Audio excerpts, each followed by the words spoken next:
Alright, seem to be a little pressed for time today because it's looking like it's going to rain, and I'm trying to do some cold bluing of some knives here. These are the, what are they, the BPS knives. Some great knives. They come in these nice leather sheaths. I mean, well-made sheaths with ferro rod holders and all this. I'll show you here when I get done. I've already, like I say, I've already taken the handles off and got them shined up with the steel wool and wiped down with the alcohol. And now I am fixing to apply the bluing. So I figured I'd get them down to this stage so I could just go straight to the bluing.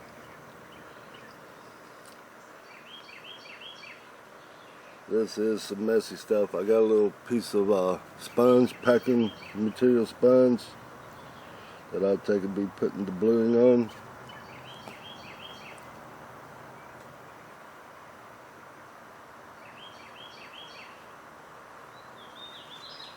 That out of the way, and here we go. We'll start with the big one. Just take and put even strokes on it, covering the whole knife.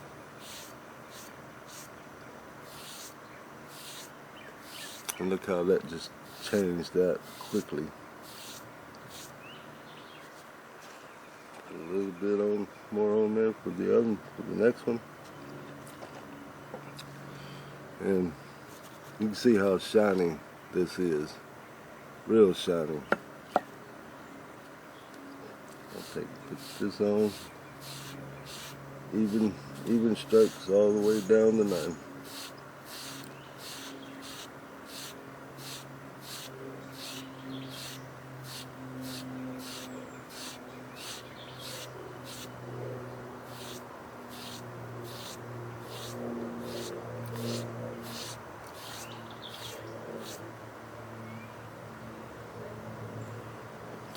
Over the other side.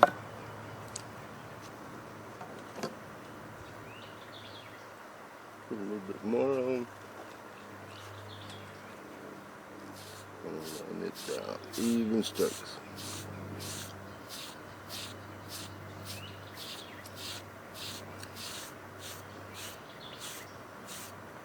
Everybody knows that carbon steel, you really need to do something to it to protect the metal.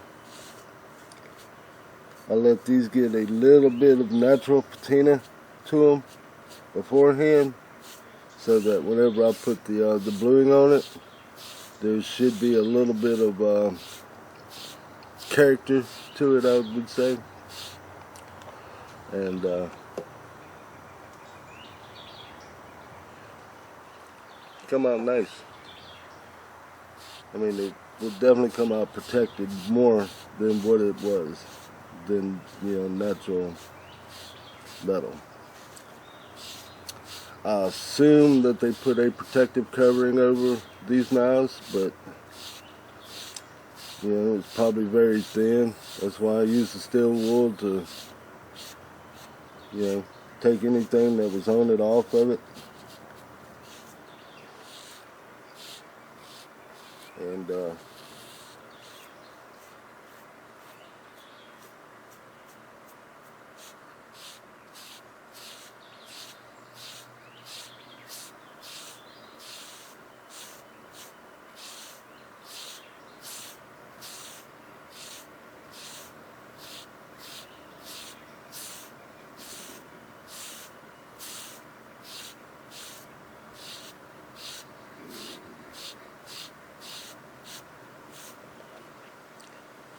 that didn't show any of the disassembling because looks like it's going to rain, and I didn't want to get caught in the rain. I wanted to hurry up and get it done.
Okay, it's coated pretty good, so I'm gonna just let that set for a little while, and I'll get them cleaned up and come back and y'all take a look at them. Get my fingers cleaned up. I got bluing on my fingers, so.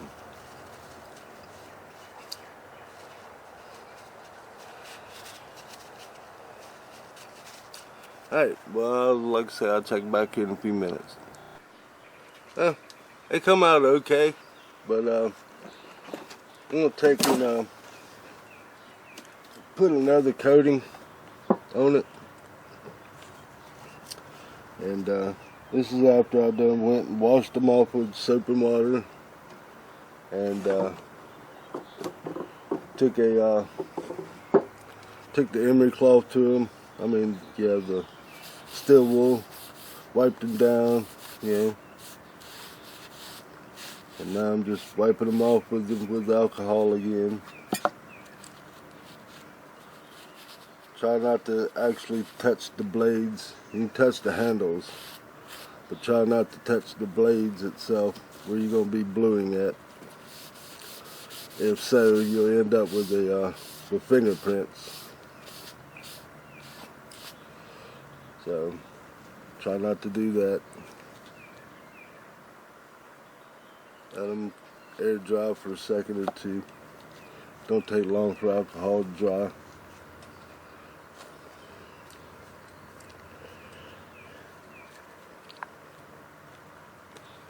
And put some more bluing on the sponge.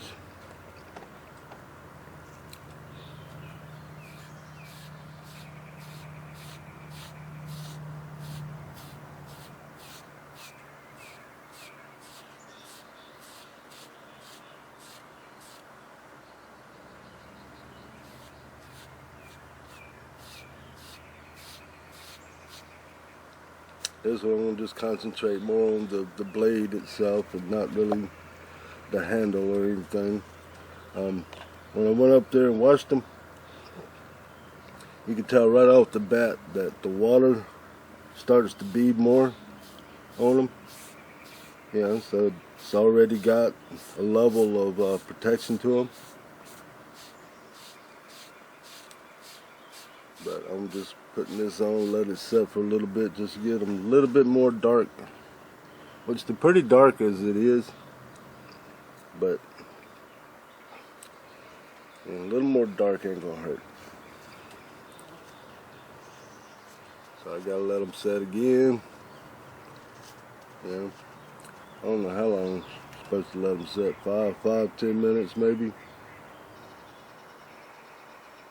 I don't know. I don't usually read the instructions on it. I just put it on. I've done so many of these things like this that, you know, instructions don't make much difference to me. I just put it on, let it set, get it to where I like it, and let it go from there. But like I say, I was in a hurry to try to get this done because it looks like it's going to rain up there. Look at my fingers from that bluing.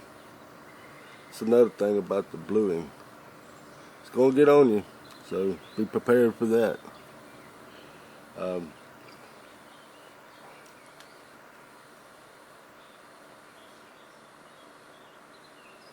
lot of people use apple cider vinegar for this. They heat it up, they put them in and let them have a chain reaction in there with it.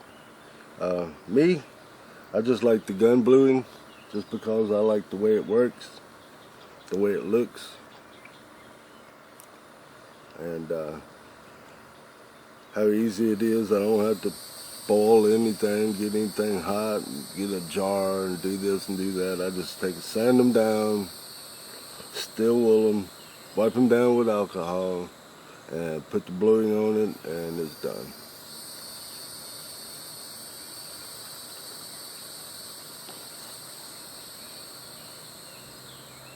I say these are looking pretty good, pretty good.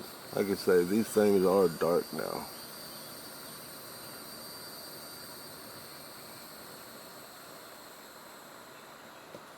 They'll come out a little bit lighter whenever I take and wash them off, and then I hit them with that steel wool.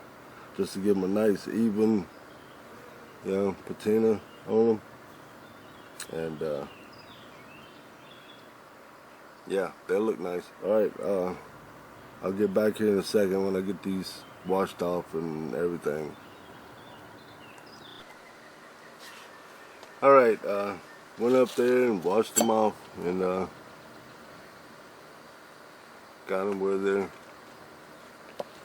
dried them off and everything. Now I'm gonna take and hit them with the steel wool again.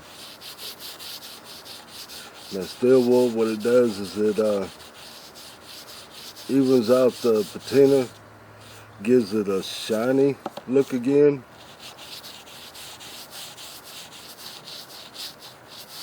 So they come out nice and shiny looking, just a little bit darker than they would look.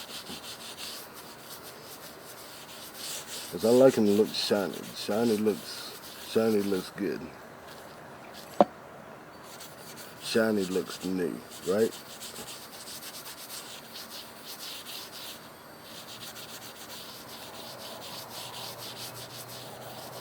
The steel wool takes and evens out the bluing, so you don't have like spotches and that kind of thing in them. Yeah.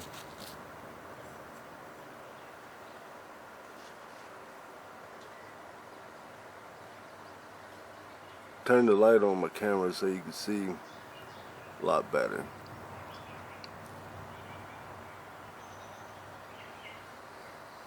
Yeah, they turned out nice. And being that you want to put oil on them after you get done doing this, being I don't use these for food prep or anything, I just use some 3-in-1 oil. And I want to oil all the way down the handles and everything, because the handles will be covered back up, and I want them to be protected when I put the wood back on them.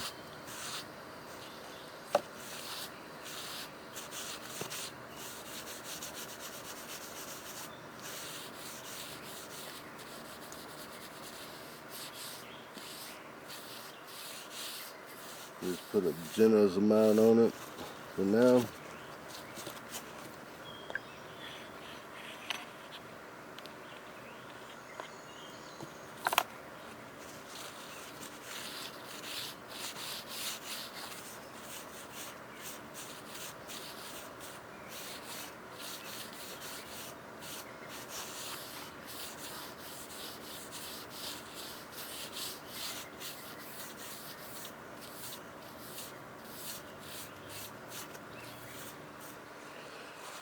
Okay, there they are, nice and oiled and everything. And I'm going to take and put the handles back on real quick, and I'll get back with you here in a second. Alright, here they are with the handles back on. Let's say they come out nice.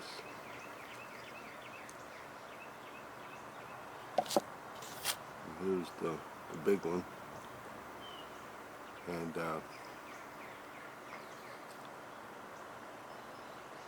all these have Scandi grinds. All the BPS knives that I've seen does come with Scandi grinds. Tell you the truth, this is the best $40 bushcraft knife that I've ever seen. I mean, a lot of people use condors or this, that, and the other. But to me, this is the best bushcraft knife that I've used. Really like this knife. And like I say, they come with these sheaths, with these nice leather sheaths. And thing about it is, for $40, I took and put my own ferrule rod in there, but for $40 it does come with a ferrule rod. It matches the handle. So I mean, can you really beat that? And it does come with a dangler on the, for the sheath. But I don't like wearing belts, so I drilled the rivet out of the dangler piece and unsnapped it. Didn't tear it up, I gotta say that. Don't tear anything up. Don't cut it. Just drill out the little rivet and you can pop it right off. That way, if later on you want to put it back on, you just put it on and put a rivet in it. But I use these little key ring things, and they just slide right onto your pocket, and still gives you a dangler. Cause like I say, I don't like wearing belts, and makes it easy to swap out. Cause like I say, this one here, this one's pretty heavy, so if I'm just walking around camp or whatever, I'll take and swap over to the small one, and you can just pop this one right off, pop it right on to this one. Now you got a dangler on the other sheet. But that's what I'm also getting at. Getting at is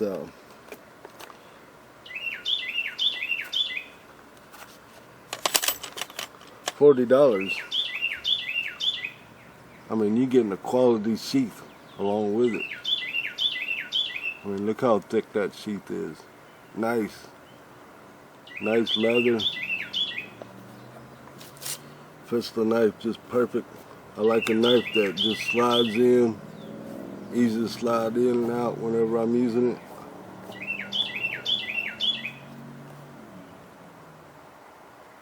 But like I say, $40. You can't beat that. They're $39.95 on Amazon. Now this one, on the other hand, when I first got this sheath was all the way flat. You do have to mold this one in because it does come stiff, but it does work. Works fine. Most of the time I got a stainless steel one of this knife.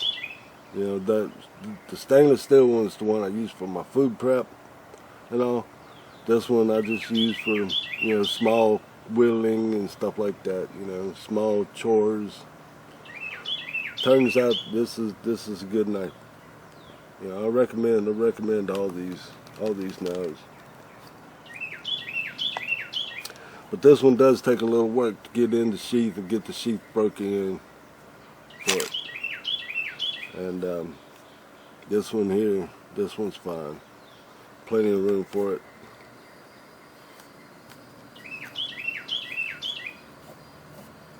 I mean, it fits it good enough where it's not going to fall out, but not tight enough that I can't just pull it out,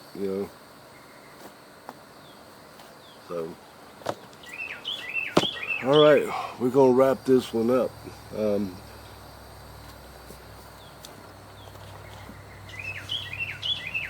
Like I say, that's the finished product of the bluing. Turned out real nice. Like I say, I like the bluing over the apple vinegar. Just first off, for the ease of use of bluing. So, okay, there you got it.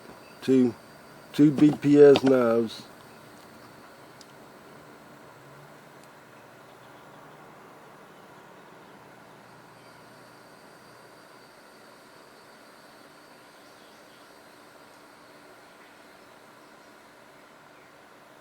Got a little bit of patina under it. Like I said, I used them for several months before I did this, just to give the blade itself a little bit of character, and seemed to have worked. So, alright, I'm going to wrap this one up. Thanks for watching.